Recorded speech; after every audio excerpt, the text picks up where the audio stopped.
हमारे मन में बुरे विचार क्यों आते हैं? हम नहीं चाहते, लेकिन फिर भी हमारे मन में गंदे ख्याल आते रहते हैं। लेकिन क्यों? मन हमारा सबसे बड़ा मित्र है और मन ही हमारा सबसे बड़ा शत्रु है। जब हम अपने मन के अनुसार चलते हैं तो मन हमें भटका देता है, और जब हम मन को संतुलित कर लेते हैं तो हमें जीवन में सब कुछ मिल जाता है। हम अपने मन में आने वाले गंदे विचारों को रोकने की कोशिश करते हैं, लेकिन जितना हम रोकते हैं उतना ही अधिक से विचार हमारे अंदर प्रवेश करते हैं। आप किसी चीज़ से जितना दूर भागेंगे वह चीज़ उतनी ही ज़्यादा आपके पास आएगी। इसलिए उस चीज़ से दूर न भागे, बल्कि उस पर संतुलित बनाए रखें।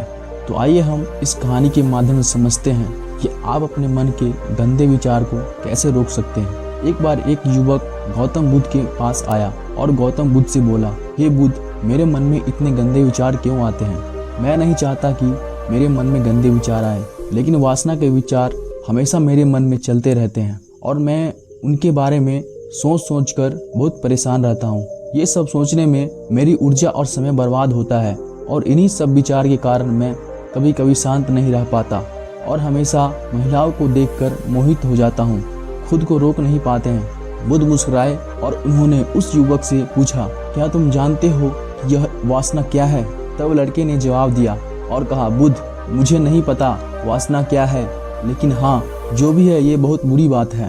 तब बुद्ध ने उस युवक से कहा, सबसे पहले तुम्हें यह समझना होगा कि जो कुछ भी हमारे अंदर स्वाभाविक रूप से है वह बुरा नहीं है। इसकी हमारे जीवन में किसी न किसी रूप में आवश्यकता पड़ती है। वासना कोई बुरी चीज नहीं है, यह हमारे मन की एक भावना है जो हमें किसी न किसी चीज की कमी का एहसास कराती है, और फिर हम उस चीज को पाने के लिए उस चीज की आकर्षित हो जाते हैं। जैसे अगर आपके पास पैसे की कमी है तो आपके मन में पैसे पाने की इच्छा होती है, वासना जागेगी। इसका मतलब यह नहीं कि वासना बुरी है, बल्कि यह हमारे मन की एक तरह की जरूरत का एहसास है, और जब यह जरूरत शारीरिक होता है तो हम इसे काम वासना कहते हैं।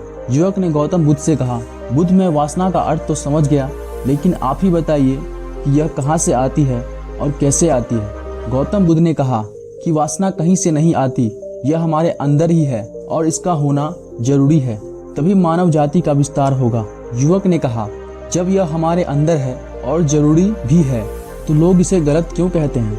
बुद्ध ने कहा, यही समस्या है, लोगों ने वासना के बारे में गलत सोच रखी है। वे इसे छुपाने और दबाने की कोशिश करते हैं। वासना गलत नहीं है, लेकिन वासना का गलत तरीके से उपयोग करना गलत है। लोग जो पसंद करते हैं उसके लिए जीना शुरू कर देते हैं और हर समय उसी के बारे में सोचते रहते हैं, लेकिन यह सब गलत है। बुद्ध ने युवक से कहा, क्या तुम्हें पता है कि जानवर भी सेक्स करते हैं? युवक ने उत्तर दिया, हाँ बुद्ध, जानवरों में भी वासना होता है, क्योंकि जानवर भी अपना पीढ़ी को आगे ले जाएंगे। बुद्ध ने कहा, तो फिर हम जानवरों की वासना को गलत क्यों नहीं कहते? युवक ने कहा, मैं नहीं जानता महात्मा, आप ही बताइए। गौतम बुद्ध ने कहा कि जानवर अपनी वासना का उपयोग सुख के लिए नहीं करते, वे अपनी वासना का उपयोग केवल संतान प्राप्ति के लिए करते हैं। प्रकृति ने जानवरों को इतना समझ नहीं दी है कि वे वासना को अपनी खुशी का आधार बना सके, जबकि मनुष्य अपनी समझ के आधार पर प्रकृति में पाई जाने वाली हर चीज का उपयोग अपनी खुशी के लिए करता है। हम इंसान में काम और वासना को खुशी का जरिया बना लिया है, जबकि प्रकृति ने हमें अपने वंश को आगे बढ़ाने के लिए दिया है, लेकिन मनुष्य ने इसे अपने जीवन का अंतिम लक्ष्य बना लिया है, और वासना को बेलगाम होने देना गलत है। युवक ने कहा, हम हावी क्यों हैं? यह बेलगाम क्यों हो जाता है? तब गौतम बुद्ध ने कहा, अब जो मैं तुम्हें बताऊंगा उसे सुनो ध्यान से, तुम्हें वासना का पूरा खेल समझ में आ जाएगा। तुम्हें हमारे सभी सवालों के जवाब मिल जाएंगे, तुम्हें बस ध्यान से सुनकर समझना होगा। तब गौतम बुद्ध ने उस युवक से कहा, एक समय की बात है, गुरु और उनके शिष्य एक आश्रम में रहते थे। शिष्य प्रतिदिन भिक्षा लेने के लिए आश्रम से बाहर गांव में जाते थे। जो शिष्य भिक्षा लेने के लिए गांव में जाता था, रास्ते में एक नदी पड़ती थी जिससे होकर वह प्रतिदिन भिक्षा लेने के लिए जाता था। एक दिन उसने एक लड़के को पेड़ के पीछे छिपे हुए देखा। वह लड़के के पास गया और पूछा, भाई, तुम इस पेड़ के नीचे छिपकर क्या देख रहे हो? लड़के ने कहा, अरे क्या तुम्हें वह नहीं दिख रहा है जो मैं देख रहा हूँ? उसकी नजर नदी पर पड़ी तो वहाँ कुछ लड़कियाँ पानी भर रही थी। लड़कियाँ 14 से 15 साल की होगी। तब शिष्य ने लड़के से कहा, अरे भाई, वहाँ तो लड़कियाँ पानी भर रही है, इसमें छिपने की क्या बात है? तभी लड़का शिष्य की ओर देखता है और उसे कहता है, अरे मूर्ख, क्या तुम देख नहीं सकते कि मैं क्या कर रहा हूँ? वे पड़िया नदी से पानी भर रही है। जरा उसके भावों को देखो, उसके कोमल शरीर को देखो। बर्तन उठाते समय उसकी पतली कमर कैसे लचकती है और उसके बाल उसकी कमर पर ऐसे लहरा रहे हैं मानो सुंदरता बिखरी हुई हो। शिष्य फिर से नदी की ओर देखता है और इस बार वह देखता ही रह जाता है। अब तक उसे कुछ भी दिखाई नहीं दे रहा था और वह बिल्कुल निडर था। उसे किसी बात का डर नहीं था, लेकिन अब वह छिपने लगा और उन लड़कियों को ऐसे देखने लगा जैसे उसने कोई अपराध किया हो। और जब वह छिपकर उन लड़कियों को देख रहा था तो वह अंदर से कांपने लगा और उसने कहा कि यह मैं हूँ, मैं क्या कर रहा हूँ? मैं जो कुछ भी कर रहा हूँ वह सही नहीं है, मुझे यहाँ से चले जाना चाहिए। और फिर वह जल्दी से चला जाता है। फिर वह आश्रम पहुँचता है। आश्रम में जाकर वह अपने काम पे व्यस्त हो गया, लेकिन जो उसने अभी देखा था वह बार बार उसकी आंखों के सामने आ रहा था। उसके दिमाग में वही घूम रहा था, यही देखने को उसका मन ललचाया। उसका किसी भी काम में मन नहीं लगता था। वह प्रतिदिन सुबह सुबह भिक्षा लेने के लिए आश्रम से निकल जाता था और नदी के पास स्थित एक पेड़ के पास जाता था, जहाँ वह लड़का पहले से ही मौजूद होता था और छिपकर अपने साथ लड़कियों को देखता था। अब वह प्रतिदिन ऐसा करने लगा। उसका मन अब किसी काम में नहीं लगता था। वह सदैव किसी न किसी विचार से डूबा रहता था। वह आश्रम का कार्य भी ठीक से नहीं कर पा रहा था। वह न तो ठीक से सो पाता था और न ही ठीक से खा पाता था। उसका मन बेचैन था। उसका मन बार बार उन लड़कियों की खूबसूरती देखने को ललचाता था। जब गुरु शिक्षा दे रहे थे तब भी उनका मन किन्हीं अन्य विचारों में खोया हुआ था। गुरु ने अपने शिष्य की ये हरकत देखे तो एक दिन गुरु ने शिष्य को अपने पास बुलाया और कहा कि आज मैं भी तुम्हारे साथ भिक्षा मांगने चलूंगा। तुम और मैं एक साथ भीख मांगने जाएंगे। तभी शिष्य ने गुरु को मना करते हुए कहा कि नहीं गुरुदेव, आप क्यों परेशान हो रहे हैं, मैं ही ठीक से भीख मांग सकता हूँ। गुरु ने शिष्य से कहा ठीक है, तुम अकेले ही भिक्षा मांगने जाओ। इसके बाद शिष्य भिक्षा मांगने निकल गया। शिष्य के जाने के बाद गुरु भी आश्रम से बाहर निकल गए और शिष्य का पीछा करने लगा कि वह कहाँ जाता है और क्या मिलता है। ये सब देखने के लिए उसका पीछे करना लगा।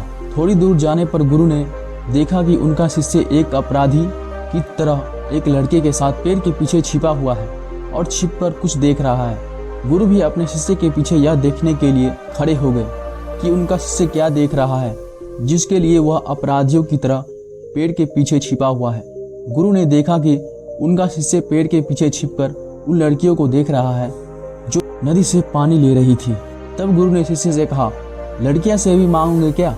गुरु की आवाज़ सुनकर शिष्य का मन घबरा गया और उसे पसीना आने लगा। वह ऐसे कांप रहा था जैसे किसी चोर को पकड़ते समय उसने रंगे हाथे पकड़ लिया हो। उनकी हालत खराब हो गई। वह कुछ भी बोलने में असमर्थ था। शिष्य के साथ जो लड़का था वह भाग गया। शिष्य जिससे और घबरा गया।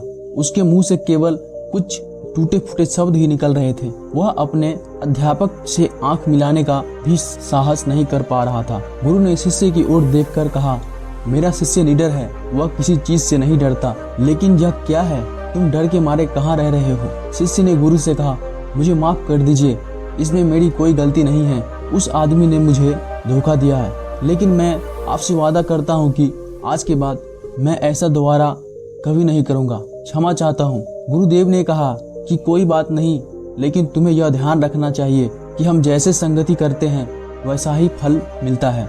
जैसे जैसे हम संगति करते हैं उनके विचार हम में प्रवेश करते हैं, इसलिए अच्छी संगति रखें ताकि अच्छे विचार आप में प्रवेश करें। फिर गुरु और शिष्य आश्रम लौट आए और फिर से आश्रम के काम पर ध्यान देने लगे। वह उस रास्ते को छोड़कर दूसरा रास्ते से जाने लगा। वह अपना कार्य सावधानी से करता था, लेकिन धीरे धीरे उसके अंदर क्रोध उत्पन्न हो गया और फिर वह अन्य शिष्यों पर क्रोध करने लगा और बेचैन रहने लगा। अब वह ठीक समय पर भोजन भी नहीं करता था और खाना भी बहुत कम खाते थे। एक रात गुरु शिष्य के पास आए और उससे बोले कि तुमने मुझसे वादा किया था कि तुम अपने मन को वश में रखोगे। यह सुनकर शिष्य अपने गुरु के चरणों में गिर पड़ा और रोने लगा। उसने रोते हुए गुरु से कहा कि गुरुदेव, मैं कई बार अपना वादा तोड़ चुका हूँ, फिर वादा करता हूँ, लेकिन हर बार मैं अपना वादा तोड़ देता हूँ।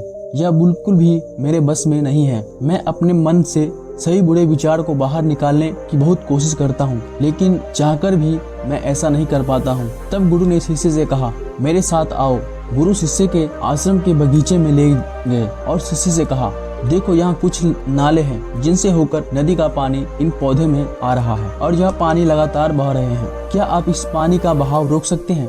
शिष्य ने कहा, हाँ गुरुदेव, मैं इस प्रवाह को रोक सकता हूँ। तब शिष्य ने मिट्टी उठाकर उस नाले के किनारे डाल दी। वह पानी थोड़ी देर के लिए रुका, फिर थोड़ी देर बाद उस रेत के ऊपर से पानी आने लगा। गुरु ने शिष्य से कहा, ये क्या है? ये पानी रुका ही नहीं। उसने फिर कुछ कंकर उठाए और नाली में फेंक दिए और फिर पानी थोड़ी देर के लिए रुक गया, लेकिन फिर कुछ देर बाद उन कंकड़ पत्थरों के ऊपर से पानी निकलने लगा। गुरु ने कहा, शिष्य क्या हुआ? पानी फिर से आ गया। आप कह रहे थे कि रोकेंगे, क्या हम किसी चीज को पूरी तरह से रोक सकते हैं? शिष्य ने कहा, कोई बात नहीं गुरुदेव, मैंने आपकी बात पूरी कर दी। गुरु मुस्कुराए और बोले, अच्छा ध्यान से देखो, पानी रुका है। क्या यह पीछे नाली को तोड़कर बाहर आ गया है और अगल बगल से बह रहा है? और ध्यान से देखिए, यह इस पत्थर के सामने भी आ गया और यह पानी अपना रास्ता बदलकर फिर से आगे की ओर बह जाएगा। फिर कुछ देर बाद वही हुआ। तब गुरु ने शिष्य को समझाया, आपके साथ भी ऐसा ही हो रहा है। आप बार बार प्रयास कर रहे हैं और अधिक प्रयास कर रहे हैं, लेकिन हर बार आपका प्रयास टूट रहा है और टूटता ही रहेगा। यह पत्थर तुम्हारा पुरुषार्थ है और यह जल तुम्हारा विचार है। चाहे आप कितना भी बड़ा पत्थर रख दो, पानी अपना रास्ता ढूंढ ही लेगा। यह देखकर शिष्य ने पूछा, हे गुरुदेव, क्या कोई रास्ता नहीं है जिससे मैं गंदे विचार से बाहर निकल सकूं?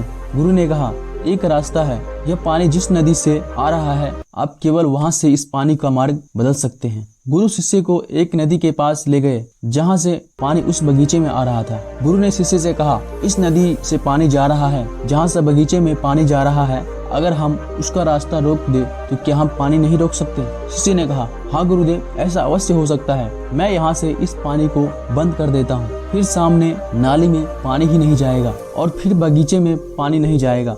तब गुरु ने कहा, शिष्य, यदि बगीचे में पानी नहीं रहेगा तो पेड़ पौधों को पानी कहाँ से मिलेगा? उन पौधों को पानी की जरूरत होता है। तब शिष्य ने सोचा और कहा, यह बात मेरे दिमाग में कभी नहीं आई। इस पानी का बगीचा में जाना भी जरूरी है। गुरु ने कहा, और उनमें से कुछ पौधे ऐसे भी है जिन्हें रोजाना पानी की जरूरत होती है। वे सूख कर मर जाएंगे, हमें पानी खोलना पड़ेगा।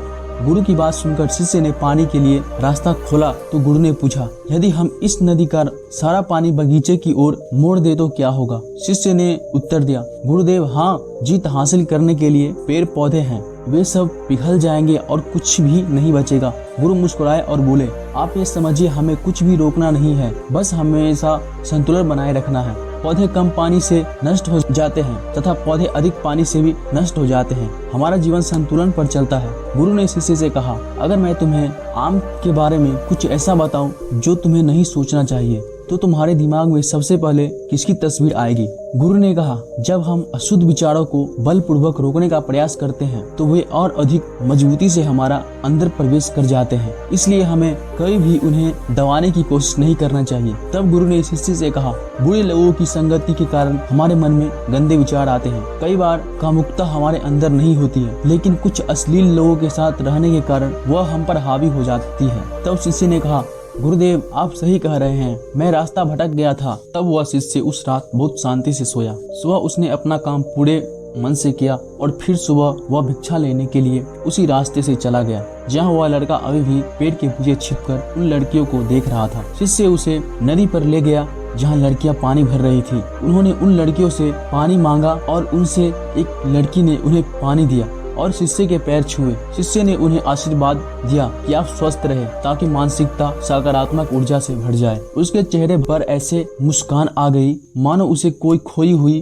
चीज वापस मिल गई हो। वह अपने रास्ते पर वापस जाने लगा। तभी पेड़ के पीछे छिपा लड़का पीछे से आया। वह शिष्य के पास आया और बोला कि क्या बात है, आज आपने करीब से देखा है, तुम तो मुझसे भी आगे निकल गए। तब शिष्य ने कहा, हम हमेशा दूसरों को देखने में लगे रहते हैं। किसी ऐसे व्यक्ति को बताएं जो आपको पसंद हो। अगर वह भी तुम्हें पसंद करती है तो शादी कर लो और उसके पहले तुम कुछ बन जाओ। अपने आप को पहचानो, इस तरह अपना समय बर्बाद न करे। फिर वह लड़का उस शिष्य से रोज मिलने लगा और उसने उस लड़के को नदी पर न जाने के लिए प्रेरित किया और फिर वह लड़का अपने जीवन में कुछ बनने के लिए संघर्ष करने लगा। तो देखा आपने संगति का असर क्या होता है। अपनी संगति बदलो, अपने विचार बदलो। गुरु ने शिष्य से पूछा, क्या तुम्हें तुम्हारे सभी प्रश्नों के उत्तर मिल गए? तब शिष्य ने कहा, हाँ महात्मा जी धन्यवाद। तब गुरु ने शिष्य से कहा कि जब तुम्हारे मन में गंदे विचार आए तो खुद को दोषी मत बनाना। यह शरीर है और यह सब इसने हजारों वर्षों से सीखा है। यह सिर्फ आपकी सोचने या शपथ लेने से टूटने वाला नहीं है, बल्कि आपके पास वह शक्ति है, वह ऊर्जा है जिसका